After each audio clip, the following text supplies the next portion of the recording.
Hanggang ngayon, hindi naman nakulong yung pumatay sa tatay ko kahit buong barangay namin nakakita kung sinong pumatay. Dumating ako sa punto na ipinagpasa Diyos ko sa lahat, pinatawad ko siya. Alam mo nga, nalaman ko na hindi na maganda ang kalusugan niya. Kasi doon pa rin siya nakatira sa amin. Sabi ko doon sa mga kaibigan ko, gusto ko siyang puntahan. Bakit? Gusto ko siyang puntahan para sabihin sa kanya na, matagal na ho kitang pinatawad ha, at kung iyon ho ang nagpapabigat sa kalooban nyo ngayon, gusto kong malaman, kung nanonood siya ngayon, gusto kong malaman mo na ang tagal-tagal na kitang napatawad. Baka mabigat pa ang kalooban mo, lalong nagpapahina ng katawan mo ito ngayon.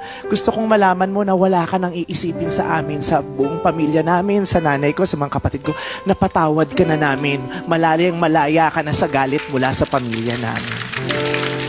Ay, nako. Yun ang tinuturo ko rin sa mga kapatid ko, yung sama ng loob. Itigil nyo yung sama ng loob.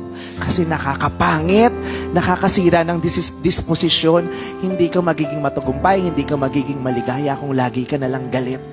Diba? Kaya nga sabi ko, kung yung ganong kalaking kasalanan ng tao sa akin, napatawad ko, kaya ang dali-dali kong patawarin yung mga may maliliit na kasalanan sa akin. Yung mga nang babash sa akin, nagmumura-mura sa akin sa social media, ay nako, hindi ako na ano dyan. Eh yun nga, pinatay tatay ko, napatawad ko, kayo pa ba na nagmura lang sa akin? Yeah.